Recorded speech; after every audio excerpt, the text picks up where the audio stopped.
Ladies and gentlemen, I am embarrassed to say that in the first week of the most difficult draft league I have ever competed in, calamity has occurred. Ollie Boy versus Potato. We get a Sandy Shocks versus Garchomp. If this is a Terra Captain Shocks, he might get the OHKO on Garchomp right now. These Sandy Shocks like to run Terra Ice. But frankly, I don't know who the Terra Captain is. Instead, we get an Earth Power versus Earthquake. Garchomp doing a lot more damage than Shocks, but he's going first. Looks like he wants to avoid that damage on Garchomp, goes into the Sarina, kind of absorbs the hit. Yeah, Sandy Shocks gets a T-Wave. So Shocks did okay here.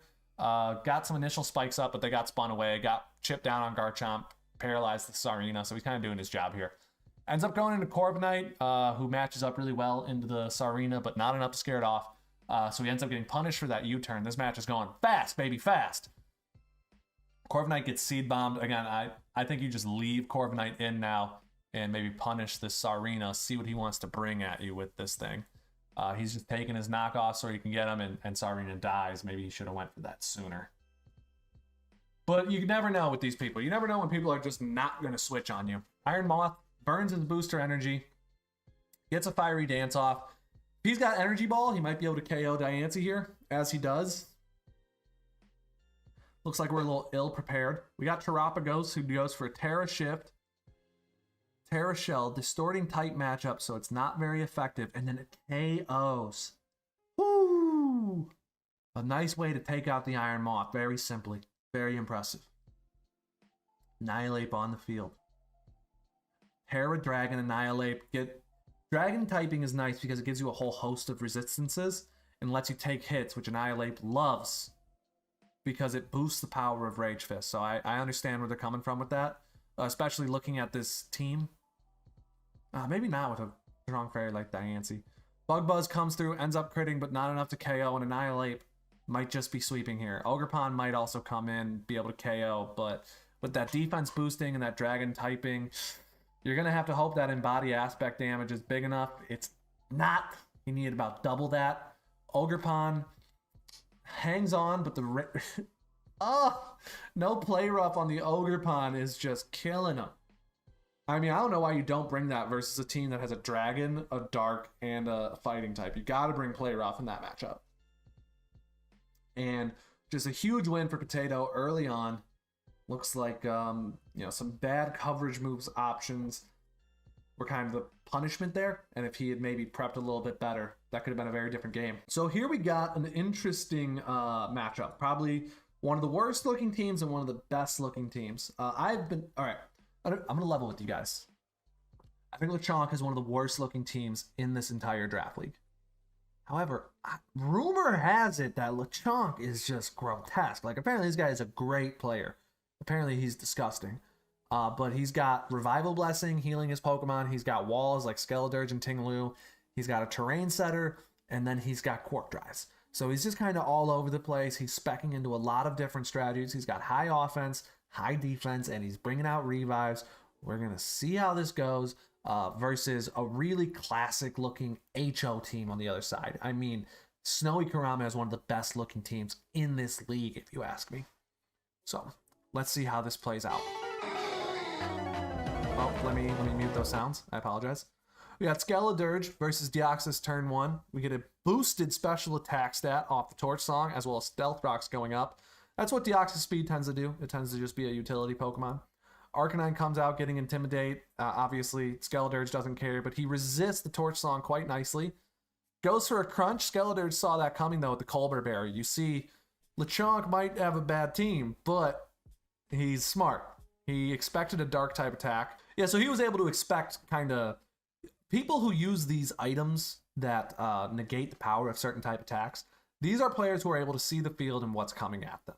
And you don't have to be the best to do that, but you got to have a brain. Like, you got to know how this shit's going to boil down. So seeing that, I know, he's on that level 3, maybe. There's like bad at draft, then there's kind of good. And then there's that level 3, which is like, hey, you're starting to cook up some pretty good drafts versus your opponents. And so I'd say he's at least a level 3 draft league player, minimum. And maybe even higher. So we got that Colbur Berry absorbed there. He ends up cursing, a ghost-type curse. Really forcing the Arcanine out as the Arcanine decides to stay in, take that damage, and give some out, but at the cost of Arcanine is out of the game. So we end up switching the grass type in on the fire type, which is ballsy. But, you know, he knew he was faster, and he got that knockoff off, and he kills the Skeletor. So now Pincurchin comes out and takes away Rillaboom's terrain. That's smart. The Sneasler is really going to want to pop off with grassy terrain. So having that electric terrain on the team is nice. That lets him turn that off, and he performed that expertly. So well done. We got Flying type Pincurchin, gives him an extra turn. Ends up getting flinched. All very interesting. All very interesting. Tinglu versus Rillaboom. I definitely favor Rillaboom in this matchup. If I'm him, I'm just clicking like a wood hammer or something in this situation. Pincurchin should die to that. Ends up drain punching 9%. Another one should KO, and he is faster. So down goes Pincurchin. Oh, apparently there was a crit into a flinch here at some point. I guess I wasn't paying close enough attention. Freeze Dry is super effective versus water types, but steel types resist ice, so it ends up being neutral. So it's Iron Bundle is a very threatening Pokemon, right? But Empoleon is one of the best answers to it. If I'm looking at it right now on paper, that is a great answer to Iron Bundle.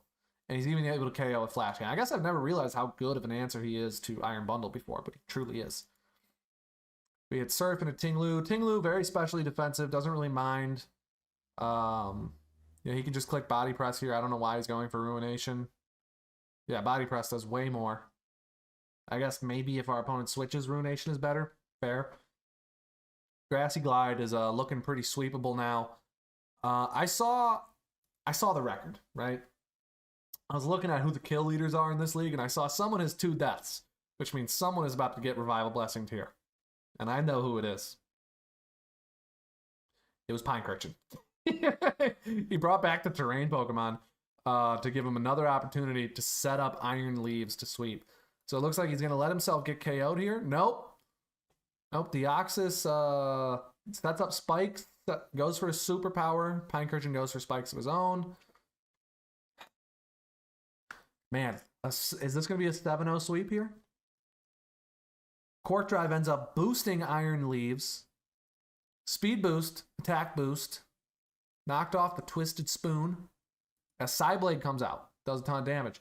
I don't believe that speed boost is going to be enough to outspeed Sneasler. Now that grassy terrain goes up, Sneasler's... Ooh, that's game. Yeah, Sneasler's going to hit the field. Was it Grassy Seed? No, Leftovers. Very interesting. Which means he's like Poison Touch or Pressure? I don't know what he's doing. He was cooking with this Sneasler. Dear God. Ladies and gentlemen, the moment we've all been waiting for. The replay of my game this week. The final replay of the night. Me. And this is the most embarrassing replay in the world. So, sit down while I explain to you what happens. I simmed this over and over again. Lead Ogerpon.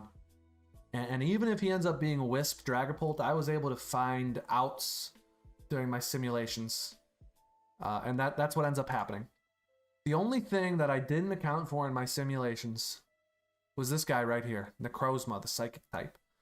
It is one of his most expensive Pokemon, and I knew I needed to prep for it, but I haven't seen it used in draft. It can do a million different things. I wasn't sure what it was going to do. And he ends up going, well, you'll see what he ends up doing with it. But he ends up leading with this Dragapult and does a number to my team. Ogerpon gets burnt right away. During my simulations, that was fine, but it really hurt. And him getting it first turn was great for him. It breaks my Sturdy. It cuts my power in half. It's really good. And he ends up getting screens up, too. And he goes straight Necro. His Necrozma Midnight Cruising. And here's where I make a mistake. I get some damage down on it. I kind of just want to... I get some damage as it switches. And I'm worried that it's going to be... I'm not sure what it's going to do, right? So I go into the Ogerpon as he starts Dragon Dancing. And this is so dang bad for me, right? As I switch, he Dragon Dances. So I decided to Power Whip. I'm panicking. Power Whip was not the play, people. The play would have been to U-turn into Gastrodon. right? So I end up realizing this now that I need to go into Gastrodon because my Gastrodon has Clear Smog and can remove these stat boosts and save the game. But I let him get one too many Dragon Dances, and that wraps it up right there. He's too fast. He's too strong. He's able to heal himself back up. That's game. Now, shout out to FSFI, Ice Ick, whatever your name is. I spoke to him after the match. We talked game. We talked prep. Sweet guy. I enjoyed it. He gave me some... He put me on some game with the Spathra, which you're going to see next week. But yeah, that's how that went. Quackwoval, during all my testing, was one of my best sweepers. I was consistently winning with Quackwoval, and Espathra was also able to get some consistent wins. But not this week. This week it was tough. Ladies and gentlemen, I am embarrassed to say that in the first week of the most difficult draft league I have ever competed in, calamity has occurred. And I have been 6-0 sweeped. I mean, my record in this league is atrocious. It's embarrassing, quite frankly. And I promise you right now that next week, we're going to look a hell of a lot better. Superior. Look at me right now, Superior. I'm coming for you.